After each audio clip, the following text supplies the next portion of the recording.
Ahora sí estoy viendo que dice grabando. Perfecto. Bueno, Omar Ramírez, el repostero de La Balbuena, me encanta poder entrevistarte ahora cuando estamos todos hablando de la comida mexicana, las cosas ricas que nos vamos a comer en esta fiesta patria. Hay muchísimas cosas, pero a veces el postre ni siquiera se menciona, ni siquiera, bueno, algunos dulcitos mexicanos por ahí, ¿verdad? Ujú. Sí, tienes razón en eso, también ya lo había observado. A menos que vayas a un pueblo y ves en los puestos montados con dulces típicos, ¿no? Pero en las fiestas patrias, normalmente lo que estamos pensando, a lo que vamos es al gran guateque con comidas saladas y bebida, pero pocas veces se piensa en un postre típico de la época. Ujú. Puede haber buñuelos, pero pues o sea, los encuentras cualquier día, por ejemplo, en Coyoacán, en pueblos muy típicos, ¿no? Ujú. Estuviste estudiando los postres virreinales, me encanta eso. ¿Cómo fue? ¿Cómo seguiste el curso? ¿Y qué cosas descubriste ahí? Mira, sobre los postres virreinales ya era un proyecto que tenía pendiente y la Ujú. pandemia vino a bien. Me vino a dar justo ese tiempo que tanto deseaba. Y entonces en el encierro lo que me puse a hacer fueron a replicar el recetario del 17. Tengo un facsímil de un recetario del 17, anónimo, de un convento. Y entonces lo que yo me puse a hacer fue primero conversiones, Ujú. porque son recetas para muchísima gente. Entonces yo las hice para 4 personas. Ujú. Entonces, pues prácticamente con lo que tenía en casa, tampoco salí para comprar muchas cosas. Ujú. Entonces, que si tenía almendra, que si tenía zapote, y entonces con eso me empecé a crear eh, al menos 7 recetas que he compartido también en las redes, ¿no? En Ujú. Facebook, en Instagram y en Twitter. Y pues son unos postres muy bellos además, porque no solo te cuentan, o sea, no solo visualmente. A ver, espérame, aquí voy a hacer una pausa. El recetario muchas veces no dice ¿Cómo es la- lucen? cómo es la presentación o a qué Claro. saben. Entonces, muchas de las recetas, pues yo también di por hecho, por sentido común, que podría de ser de tal manera, pensando también que el siglo XVII, que es el barroco, que son súper visuales, yo dije, no puede ser que un postre de zapote se vea como una plasta negra. Y entonces traté de darles formas de conchitas o de bolitas, Ujú. decorarlas con azúcar glass y canela, y entonces eso pues también levanta la vista, ¿no? Entonces digamos que fue un ejercicio interesante en cuanto a probar nuevos sabores, porque para mí lo fueron o lo son, y por otro lado, también ponerme a prueba en cuanto a mi experiencia como repostero. Ajá. Ahora, la comida mexicana en tiempo virreinal, incluía el postre entonces, es decir, hacían la comida salada y después hacían también el postre. Sí, de hecho, tomé un curso con una especialista en gastronomía virreinal y entonces ella nos cuenta también que se hacía un guión gastronómico, es decir, que venía una sopa seguido de un plato fuerte que podría ser un mole o un enchilado, pero entre la sopa y el mole venía un agua que también jugaba un- tenía un papel importante justo para evitar la irritación que seguía con el picante del mole, ¿no? Ujú. Es muy curioso porque uno pensaría que esas cosas son súper contemporáneas, pero no, ya se hacían en el virreinato y finalmente se concluía con un postre, que también el postre venía a jugar el papel digestivo, no solo aromatizar, culminar con los sabores del postre, sino también participar en la digestión de los alimentos. Hay un restaurante que se llama Cícero, que está en el claustro de Sor Juana, que hacen algunas de estas recetas virreinales. ¿Lo has probado tú? ¿Has ido tú? He ido y sí he probado sobre todo el arroz con leche, hacen algunos ates también, pero ellos, ¿sabes qué me temo? Que están haciendo sobre todo reproduciendo algunos de los postres de Sor Juana Inés de la Cruz. Claro, claro. Los van cambiando y no he probado muchos más, solo esos. Ajá, ok. Sí. Ahora, tú estás como repostero. ¿Qué dirías tú de ti mismo, digamos? ¿Estás basado en la repostería francesa, la italiana, la repostería absolutamente mexicana o haces una mezcla de las dos? ¿Cómo es tu repostería?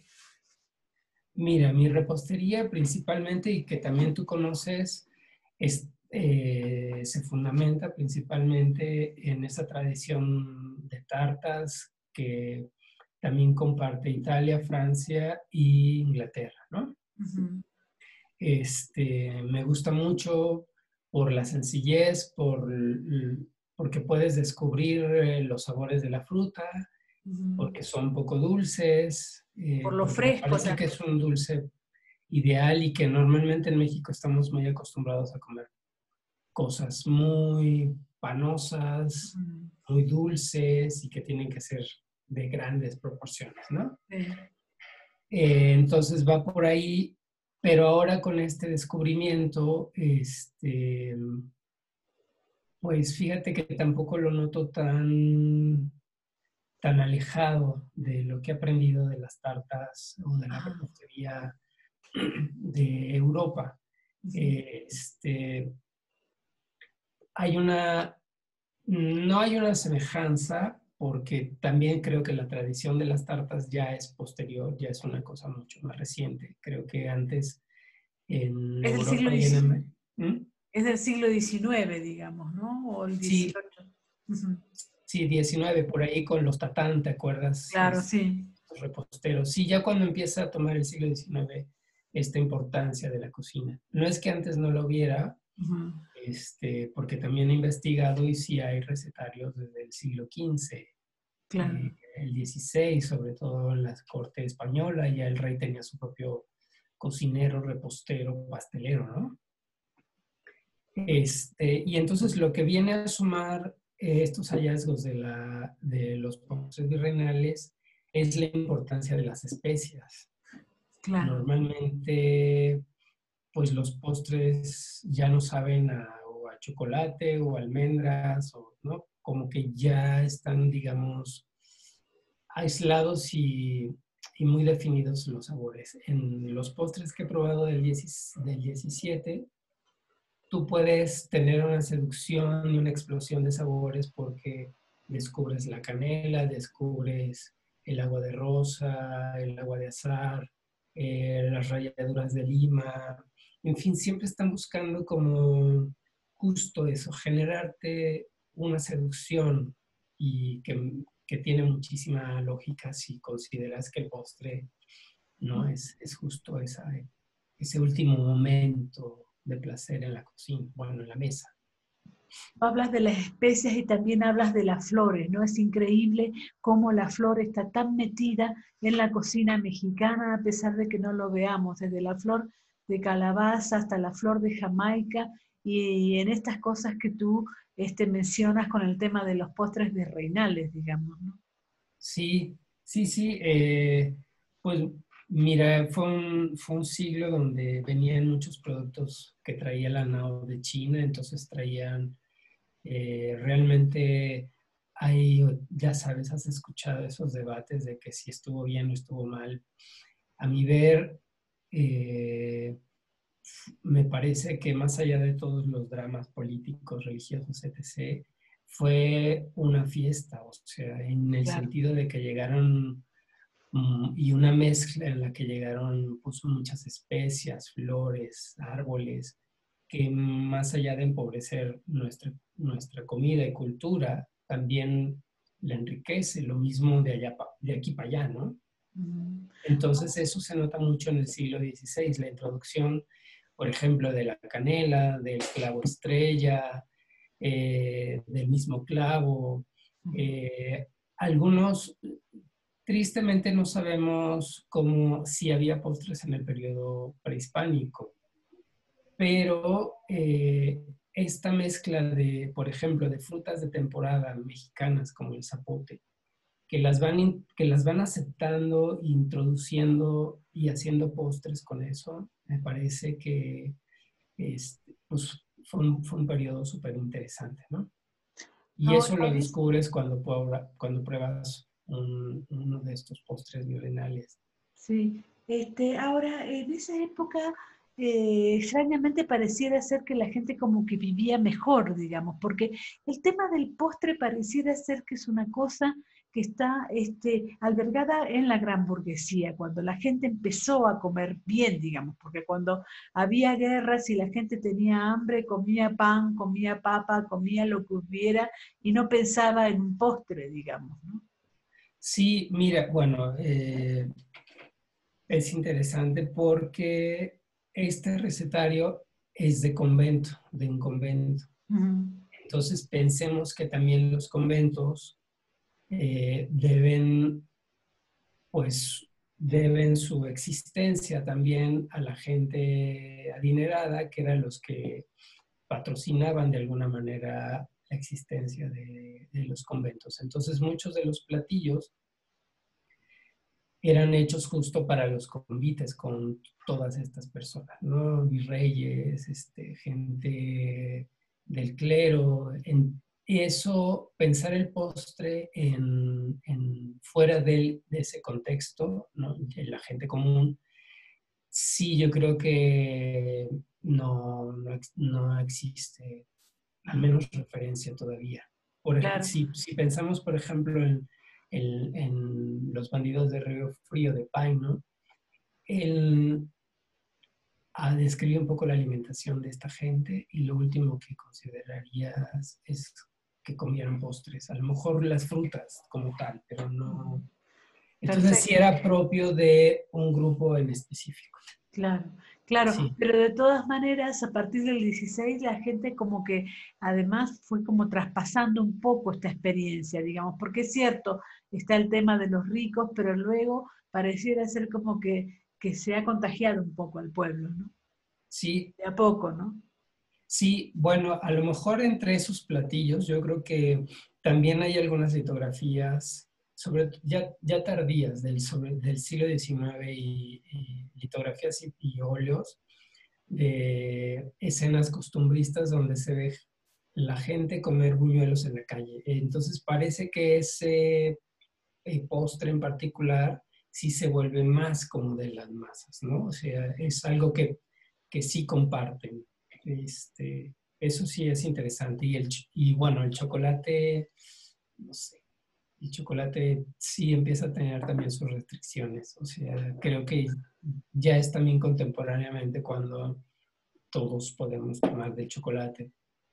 Ahora, Omar, ¿qué piensas tú del azúcar teniendo en cuenta tu calidad de repostero, tu estudio sobre los postres virreinales?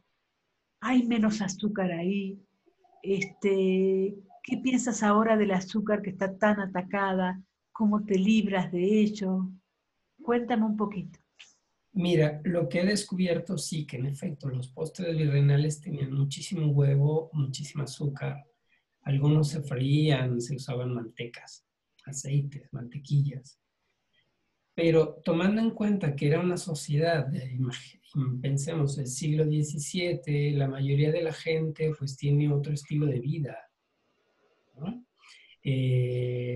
A diferencia de hoy, que estamos en el siglo XXI, y que, bueno, también seguimos gran parte de la sociedad consumiendo tamales fritos, mucha fritanga, pero pasamos mucho tiempo sentados al escritorio. Entonces yo creo que ahí ahí es donde viene como la parte dañina, porque al menos antes, en el siglo XVII, pues para trasladarte de un pueblo a otro tenías o que caminar, o tener dinero para pagar un carruaje que te acercara. Entonces, creo que no es justificación, pero me parece que culturalmente y pues, y porque socialmente era una cultura mucho más chica, había un poco más de actividades.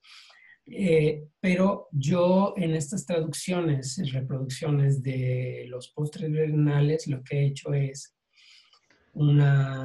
o sea, mi propia interpretación en cuanto a las cantidades. Es decir, que entonces yo ya sabiendo las porciones de azúcar que yo uso para una tarta es la misma que yo empleo para que el postre tenga justo, que te resalte lo mismo el dulzor, lo mismo en la fruta y en la serie de especias, ¿no?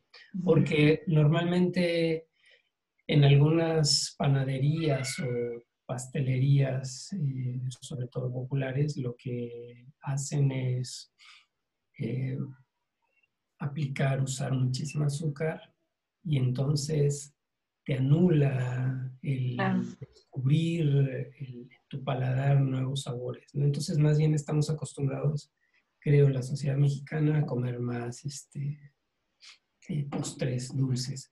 Lo mismo pasa, por ejemplo, en los postres típicos de Mérida, los de Sevilla y los del Perú, los que son, digamos, como de convento, que puedes encontrarte también en la tienda Colón o en la Celaya, tienden a ser súper dulces.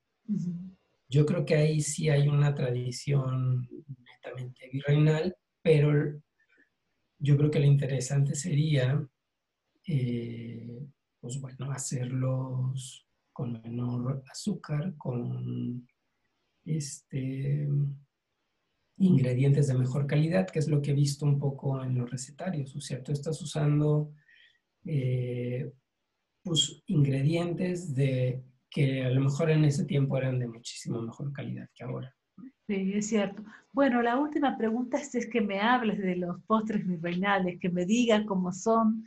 He visto ahí una cosa de chocolate maravillosa, cuéntame un poquito todo eso. Ojalá tenga fotos para poder eh, darle a los lectores. Claro que sí, te voy a compartir las fotos. Mira, sobre la experiencia de los postres virreinales, el primero que hice se llama salvia perdón, salvia de Portugal, y es una especie de buñuelos que son fritos Ajá. y luego llevan un relleno de leche de chabacano, no, cajeta de chabacano, es decir, una mermelada muy espesa, y almendra, un relleno de almendra, pero el pastel va frito. Entonces yo dije, oh Dios mío, pues bueno, también lo tengo que hacer para ver, o sea, qué sabe, ¿no? Un poco, Claro. ya después yo decido si lo hago frito o mejor lo hago al horno. Pues no sabes, Mónica, una delicia. De verdad, es el pastel frito. Y claro, si pensamos en otras culturas, por ejemplo, está el helado frito que se hace en Japón, ¿no? Sí. Hay algunos postres fritos, y entonces, bueno, a mí me fascina.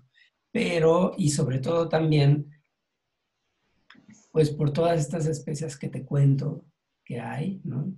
Y entonces te resaltan los sabores.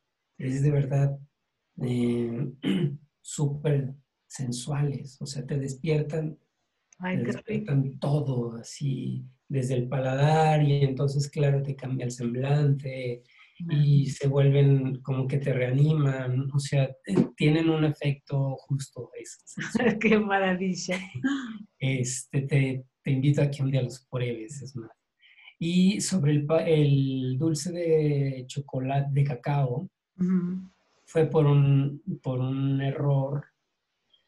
Estaba haciendo ¿cómo se llama? Un atole de cacao. Compro el cacao en grano, Ajá. ya tostado, y entonces me iba a hacer un atole, un champurrado, pero me quedó espeso, más espeso, y dije, tiene una forma de natilla. Ajá. Entonces empecé a hacer a fuego lento una reducción mucho más lenta para que se evaporaran más los líquidos.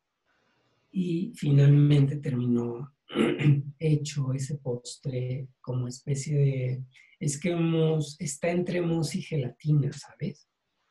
Maravilla.